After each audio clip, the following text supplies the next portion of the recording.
की कुंजी खुलती है छत्तीसगढ़ में, बस्तर हो गया या सरगुजा हो गया, सत्ता की कुंजी वहीं उन्हीं इलाकों से खुलती है। तो जाहिर सी बात है कि सभी जो जातिगत समीकरण है साय जी के नाम का विधायक दल के नेता के रूप में मैं इस प्रस्ताव का समर्थन करता हूं।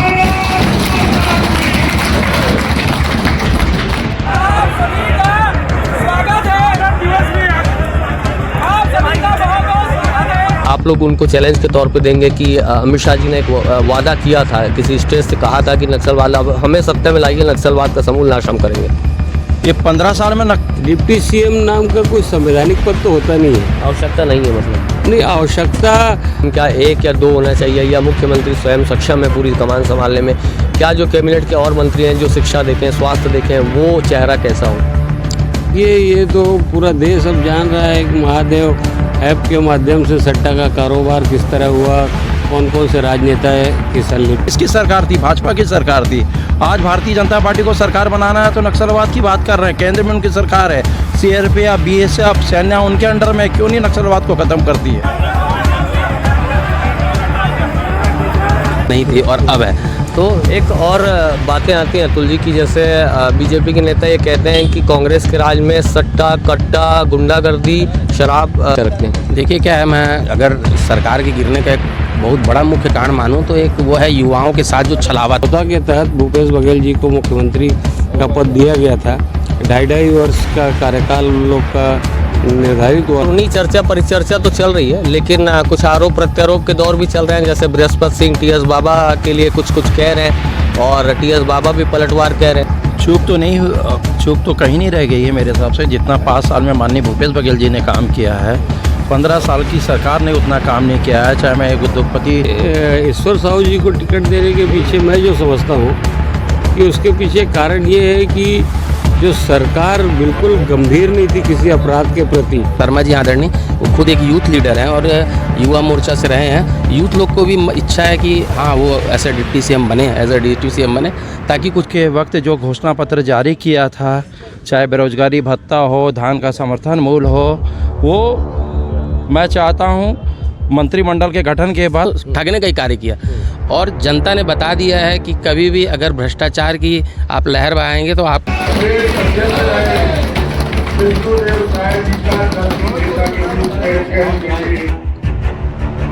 छत्तीसगढ़ में एक विधानसभा का गठन होने की तैयारियां लगभग पूरी हो चुकी हैं। CM साहब का ऐलान हो चुका है। विष्णुदेव साय जशपुर से आते हैं, जशपुर से सांसद रहे हैं और काफ़ी कद्दावर नेता को छत्तीसगढ़ की जो भारतीय जनता पार्टी ने उन्होंने अपना सिरमौर चुन लिया है, मुख्यमंत्री बनाए जा चुके हैं।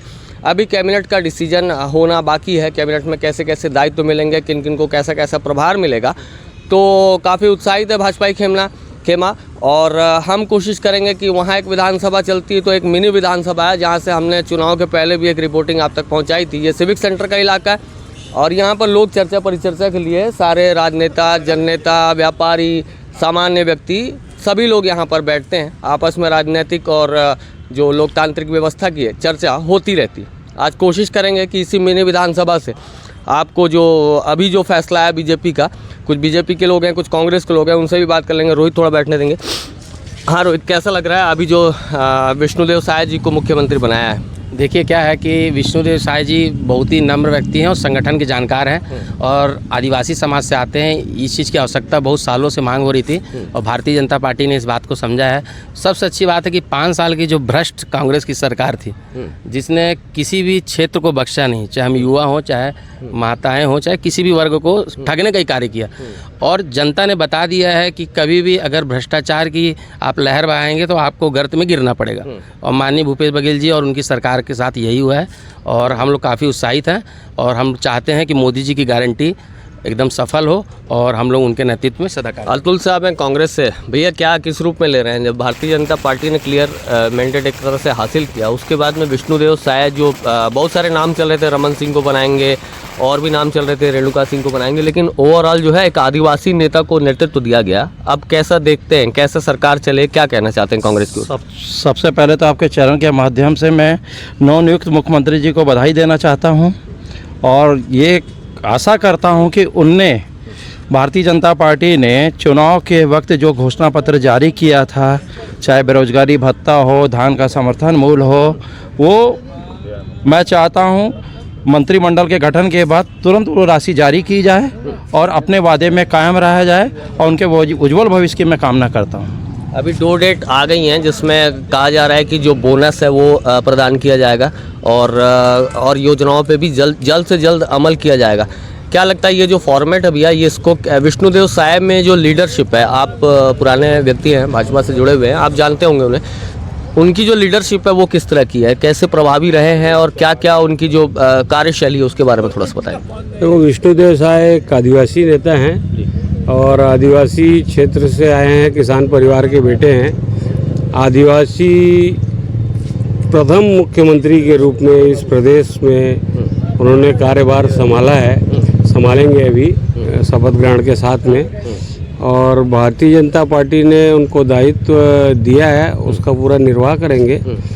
और यहाँ पे छत्तीसगढ़ में माननीय प्रधानमंत्री जी की गारंटी है कि जो वादा भारतीय जनता पार्टी अपने चुनाव घोषणा पत्र में की है, उसके प्रथम चरण में ही कल ही माननीय मुख्यमंत्री विष्णुदेव साय जी ने घोषणा किया है कि आगामी 25 दिसंबर को जो विगत भाजपा के शासनकाल के समय के 2 वर्ष के बोनस लंबित थे, उसको 25 दिसंबर के सभी किसानों के खाते में करेंगे और साथ साथ 18 लाख जो प्रधानमंत्री आवास पेंडिंग है वो उस दिशा में सरकार आगे बढ़ेगी।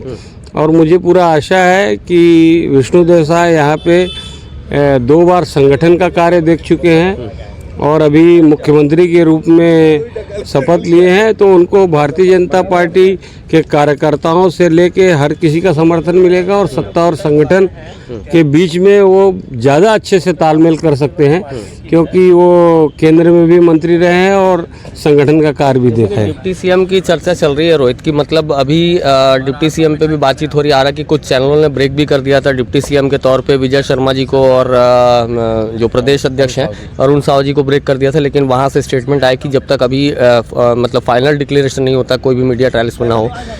आपको क्या लगता है कि डिप्टी सीएम बनाया जाना चाहिए क्या, और क्या एक सीएम के अनुसार ये राज्य नहीं चल सकता? डिप्टी सीएम की एक आवश्यकता है या सभी को संतुष्ट करने वाली बात है कि सभी एक जाति समुदाय वर्ग को संतुष्ट करके चलना है और एक लेवल पे लेके चलना है, क्योंकि सांसद के चुनाव आने वाले हैं, लोकसभा के चुनाव सामने हैं?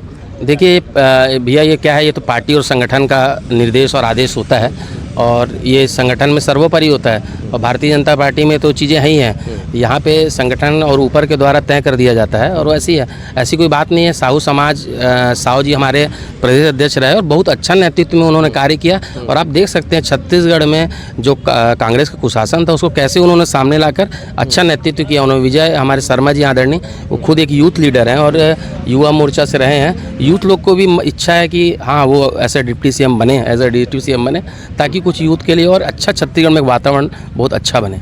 ये जैसे साजा में जिस तरह से कद्दावर जो नेता हैं रविंद्र चौबे साहब, उनके खिलाफ में ईश्वर साहू जी को टिकट देना और उसके बाद में आज ईश्वर साहू जी का आगमन एक ऐसा हो जाता है जैसे कोई सेलिब्रिटी पहुंच गए, उनको देखने के लिए, उनसे बात करने के लिए, उनसे मिलने के लिए लोग ऐसी भीड़ उमड़ रही है।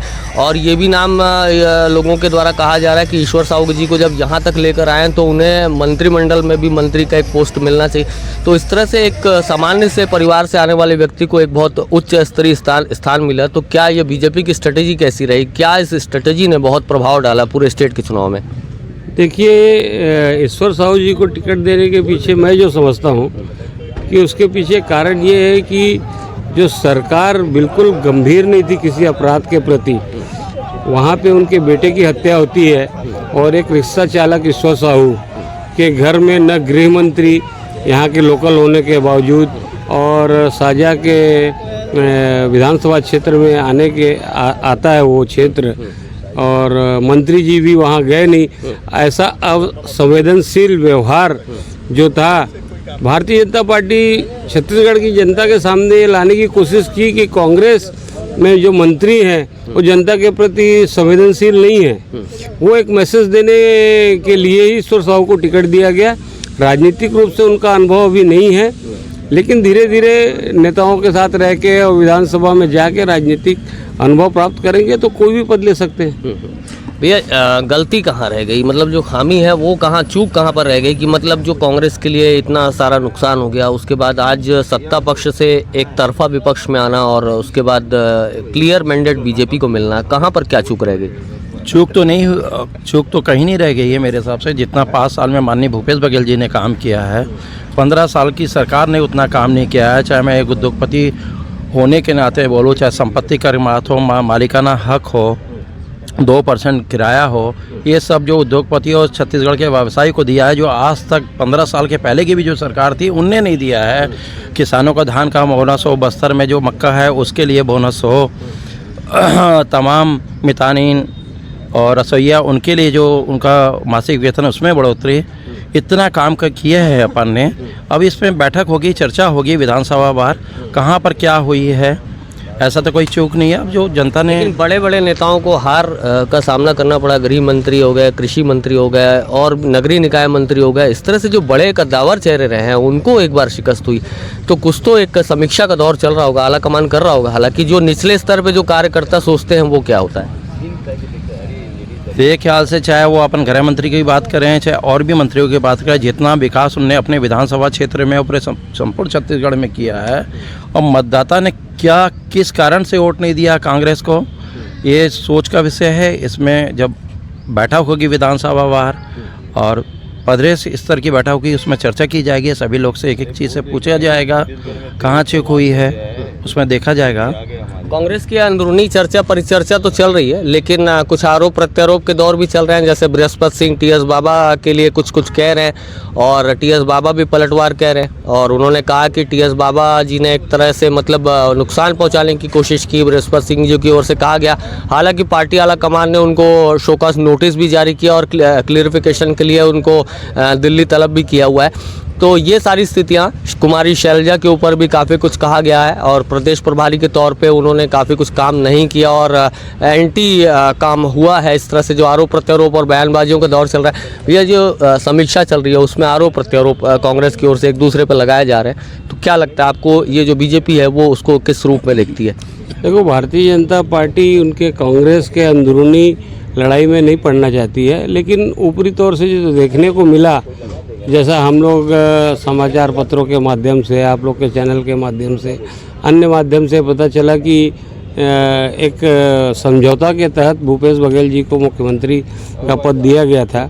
2.5 वर्ष का कार्यकाल लोग का निर्धारित हुआ था, लेकिन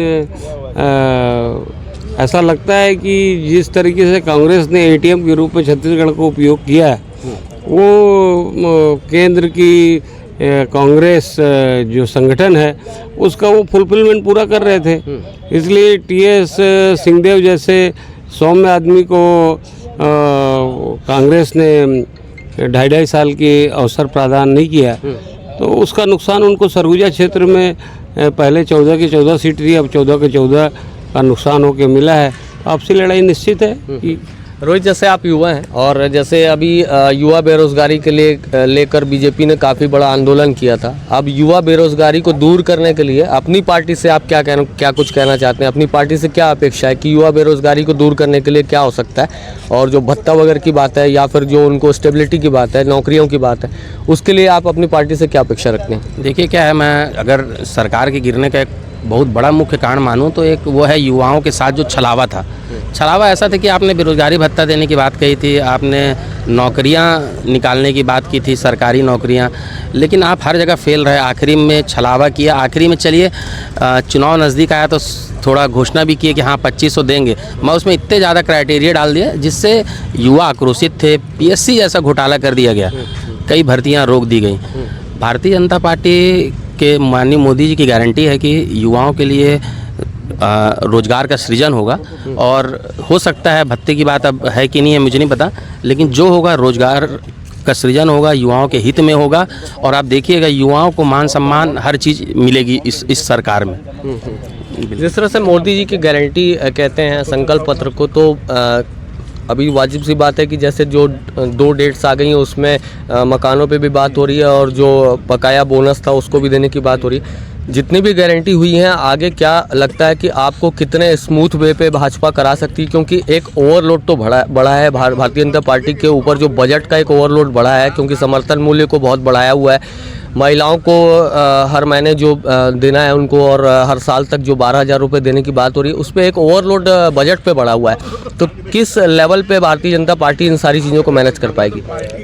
देखिए, जो घोषणा पत्र में भारतीय जनता पार्टी ने गारंटी के रूप में छत्तीसगढ़ की जनता को बोला है, उसके लिए निश्चित रूप से भारतीय जनता पार्टी का कोई ना कुछ प्लान होगा, क्योंकि विगत 15 वर्ष भी शासन किया है। यहाँ के संसाधन और यहाँ पे जो रेवेन्यू का कलेक्शन है, कुछ ना कुछ आइडिया है गवर्नमेंट को कि किस तरीके से उसको मैनेज करने से ज़्यादा अच्छे तरीके से छत्तीसगढ़ की जनताओं को सुविधाएं प्रदान की जा सकती है, लाभ दिया जा सकता है।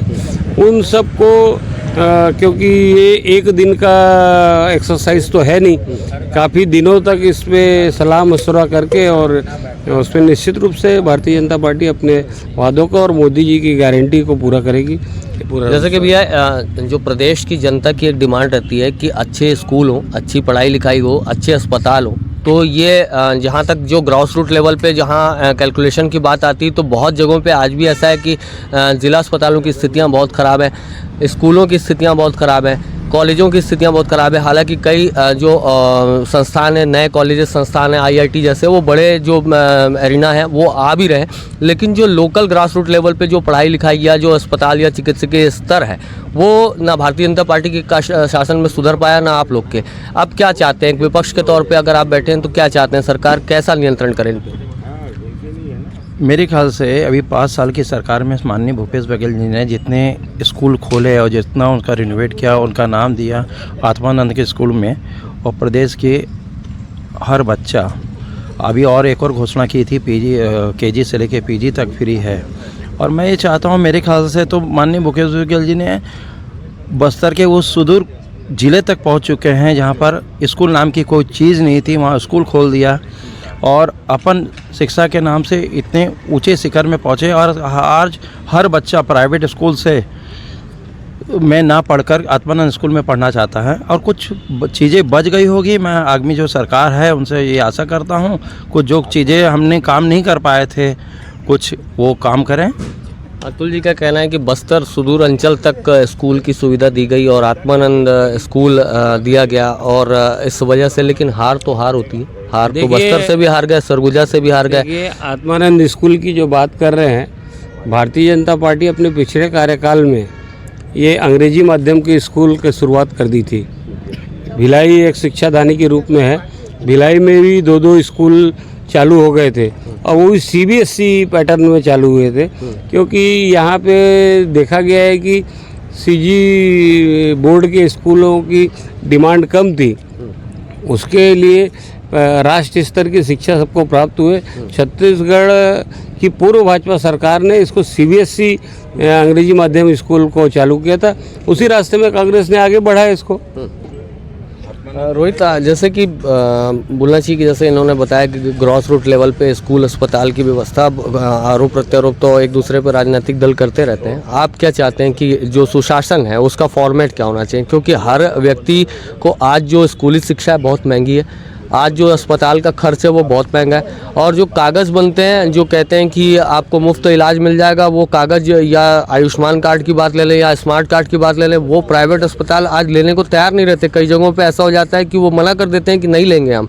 तो इस व्यवस्था को सुदृढ़ रूप से, इस व्यवस्था को बेहतर तरीके से चलाने के लिए क्या हो सकता है, क्योंकि कार्ड बनाना ही सब कुछ नहीं होता, कार्ड से फ़ायदा मिलना चाहिए, लोगों को एक्सेप्टेंस होनी चाहिए, जो अस्पताल है उनको लेना चाहिए। सब देखिए, मोदी जी हमेशा रूट ग्रास में ही काम करते हैं। और रही स्वास्थ्य, देखिए स्वास्थ्य और शिक्षा ये तो बहुत महत्वपूर्ण चीज़ है और हर आम व्यक्ति के लिए।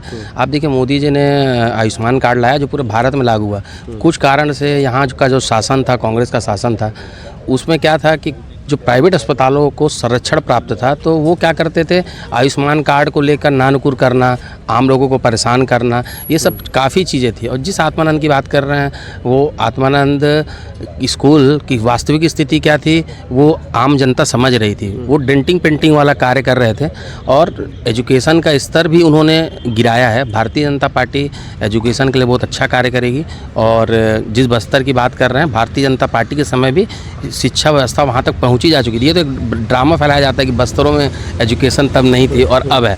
तो एक और बातें आती हैं अतुल जी की, जैसे बीजेपी के नेता ये कहते हैं कि कांग्रेस के राज में सट्टा, कट्टा, गुंडागर्दी, शराब की जो एक लहर है वो ज़्यादा देखने को मिली, नशाखोरी काफ़ी बढ़ा।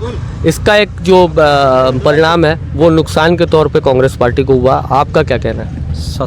सट्टा हो, जुआ हो, दारू का अवैध काम हो, जो लोग बोल रहे हैं उन्हीं के शासनकाल में हुआ है ये सब काम।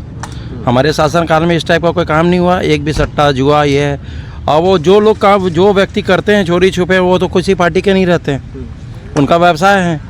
जो आज आने वाली सरकार है उसमें भी वो काम करेंगे जिस टाइप का जो काम है, जिस टाइप के अपराधी करते हैं। तो ये जो बातें मैं कह रहा हूँ बीजेपी के कई नेता कहते हैं, क्या आप इस चीज़ को मानते हैं वो नकार रहे हैं? देखिए, ये तो पूरा देश अब जान रहा है कि महादेव ऐप के माध्यम से सट्टा का कारोबार किस तरह हुआ और कौन कौन से राजनेता की संलिप्तता इसमें आई है।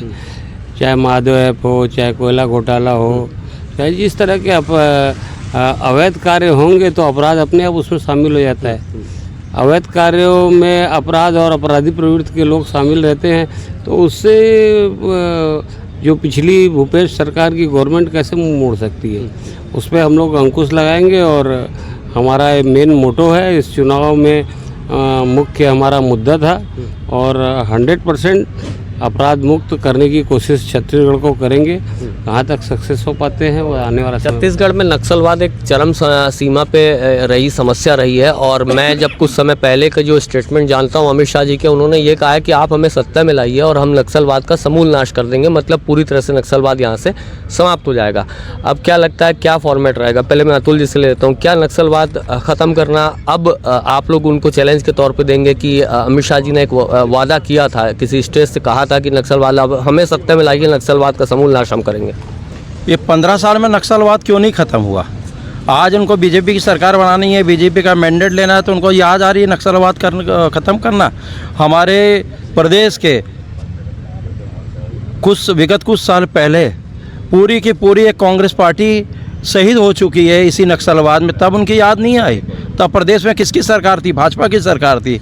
आज भारतीय जनता पार्टी को सरकार बनाना है तो नक्सलवाद की बात कर रहे हैं। केंद्र में उनकी सरकार है, सीआरपीएफ, बीएसएफ, सेना उनके अंडर में, क्यों नहीं नक्सलवाद को ख़त्म करती है? जी, आपका क्या कहना है? जो स्टेटमेंट आया अमित शाह जी का, अब उसको कैसे लेते हैं, क्या कहना चाहते हैं? क्या नक्सलवाद को समाप्त करना इतना आसान है? देखिए, पिछले 15 साल के कार्यकाल में जो हम लोग सुनते थे और जानते थे कि कांकेर से क्या शहरी क्षेत्र तक नक्सलवाद चले आया था। रायपुर और भिलाई में भी धरपकड़ चालू हो गई थी नक्सली लोगों की, लेकिन पिछले कार्यकाल के समय वो कांकेर से नीचे तक खदेड़ दिए गए थे। और इस बार का बस्तर का मैंडेट 12 में से 8 सीट भारतीय जनता पार्टी को जीतना अपने आप में वहाँ की जनता बताती है कि भारतीय जनता पार्टी कहीं ना कहीं वहाँ के लोगों को पूर्व में नक्सलवाद से काफ़ी कुछ राहत दी थी, जो इन 5 सालों में बढ़ा है, उसके कारण ऐसा मैंडेट प्राप्त हुआ है। जैसे कि कई नेता बीजेपी के कह रहे हैं रोहित की, मतलब सड़क, नाली, पानी ही बना देना एक व्यवस्था नहीं होती, उसके अलावा भी कुछ ऊपर उठ के सोचना होता है। जैसे इंसान की सुरक्षा सबसे प्राइमा फेसी होती है। सीसीटीवी लगाने की बात कई नेता कहते हैं, चुनाव में जीतेंगे तो हम पूरा सीसीटीवी सराउंड कर देंगे, कानून व्यवस्था, पुलिस व्यवस्था ऐसी रहेगी कि आपको सोचना नहीं पड़ेगा, कोई चैन नहीं लूट सकता, कोई घर में चोरी नहीं हो सकती। लेकिन ये दोनों ही राज्यों की एक तरह की बयानबाजियाँ रहती हैं। शुरुआत में तो काफ़ी कुछ एग्रेशन कई नेता दिखाते हैं, लेकिन उसके बाद में वो एग्रेशन धीरे धीरे काफ़ी कुछ कम हो जाता है। अपराध उसी जगह पर रहता है, अपराध करने वालों की जो श्रेणी है वो लगातार बढ़ती रहती है। इसके लिए क्या चाहते हो अपनी सरकार से और कैसी व्यवस्था होनी चाहिए? देखिए, सिंपल सा डिफरेंस है भारतीय जनता पार्टी और कांग्रेस में। जहाँ जहाँ कांग्रेस की सरकार आप उठा के देख लीजिए पन्ने, छत्तीसगढ़ की बात करें तो यही छत्तीसगढ़ है। लोगों का वो भगवा ध्वज का किया गया, हत्याएं की गई, बलात्कार हुए। राजस्थान देख लीजिए, यहाँ भी पहुँचती है, जहाँ भी जाती है वहाँ सुशासन आ जाता है। क्राइम रेट देखिए ना कितना ज़्यादा छत्तीसगढ़ में बन गया था। अब Bharatiya Janata party bulldozer based party चल रही है और जो गलत करेगा, जो अन्याय करेगा, उसके साथ गलत होना तय है, चाहे वो कोई भी हो।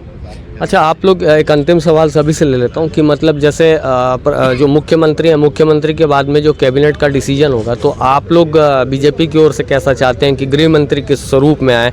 क्या डिप्टी सीएम अगर बनते हैं तो डिप्टी सीएम क्या 1 या 2 होना चाहिए, या मुख्यमंत्री स्वयं सक्षम है पूरी कमान संभालने में? क्या जो कैबिनेट के और मंत्री हैं जो शिक्षा देखें, स्वास्थ्य देखें, वो चेहरा कैसा हो? डिप्टी सीएम नाम का कोई संवैधानिक पद तो होता नहीं है, आवश्यकता नहीं है मतलब? नहीं आवश्यकता। देखिए, मुख्यमंत्री तो सत्ता और संगठन दोनों का अनुभव है उनके पास, वो पूरी तरीके से सक्षम है।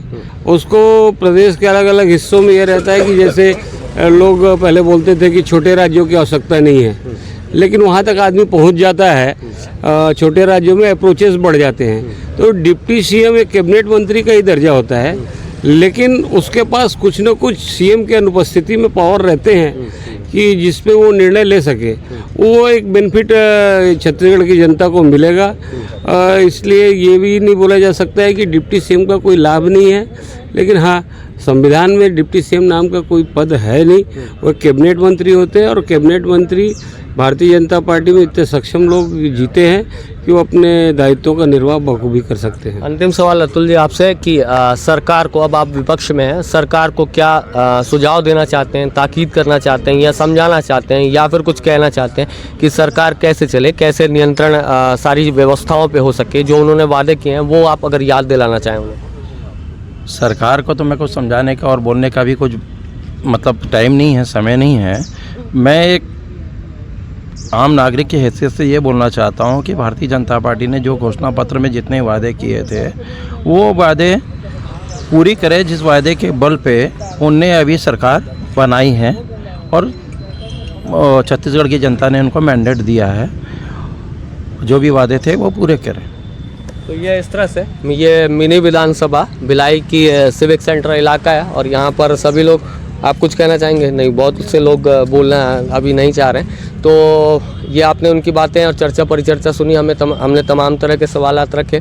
विष्णुदेव साय एक प्रबल नाम के तौर पे भारतीय जनता पार्टी ने आगे रखा है, मुख्यमंत्री की कमान उन्हें सौंपी है और वो काफ़ी आदिवासी इलाकों में काफ़ी प्रचलित नाम है। छत्तीसगढ़ के प्रदेश अध्यक्ष रह चुके हैं और अलग अलग जो दायित्व हैं, पद हैं, विधायक का पद है, सांसद का पद है, बखूबी संभाल चुके हैं, केंद्रीय राज्य मंत्री रह चुके हैं। तो उनको एक तरह से सियासत की बागडोर देना, ये कहीं ना कहीं भारतीय जनता पार्टी की एक सोची समझी रणनीति का हिस्सा है, क्योंकि आने वाला समय जो है सांसद चुनाव का है, संसदीय चुनाव होंगे आने वाले समय में, और आदिवासी जो इलाके हैं जहां से जो सत्ता की कुंजी खुलती है, छत्तीसगढ़ में बस्तर हो गया या सरगुजा हो गया, सत्ता की कुंजी वहीं उन्हीं इलाकों से खुलती है। तो जाहिर सी बात है कि सभी जो जातिगत समीकरण है, जो चेहरे हैं, उनके आधार पे सारे समीकरणों को सेट करने की या बनाने की कोशिश की जाती रहेगी। और इसी तरह से हो सकता है कि कैबिनेट में जो मंत्रिमंडल का विस्तार हो उसमें भी ऐसी तरह से सम्मिलित चेहरे आपको देखने को मिलें, जो अलग अलग डिपार्टमेंट्स को संभालें, कोई गृह विभाग को, कोई कृषि विभाग को, कोई नगरीय निकाय प्रशासन को, कोई चिकित्सा विभाग को, और भी अन्य जो डिपार्टमेंट्स हैं, शिक्षा विभाग, उच्च शिक्षा विभाग, इन डिपार्टमेंट्स को संभालने के लिए सभी तरह से परिपक्व व्यक्ति को वहाँ मैदान में उतारने की कोशिश भारतीय जनता पार्टी की रहेगी। ये जो बातचीत आप लोगों ने सुनी, इसमें आपका क्या कहना है ज़रूर बताइएगा। हमारा चैनल है नेशन फर्स्ट एबी के। आपकी हमारी इस बातचीत पे कोई राय हो, उस राय को ज़रूर रखिएगा। चैनल को लाइक सब्सक्राइब कर दीजिएगा, शेयर कर दीजिएगा। अगर आप हमें फेसबुक पे देख रहे हैं तो फेसबुक पेज को फॉलो कर लीजिएगा और वहाँ भी लाइक का बटन दबा दीजिएगा, और वहाँ आपके कोई कीमती विचार हो ज़रूर रखिएगा। आपके कीमती विचार हमें काफ़ी कुछ प्रोत्साहित करते हैं। बहुत बहुत धन्यवाद। मेरा नाम है शशिकांत तिवारी।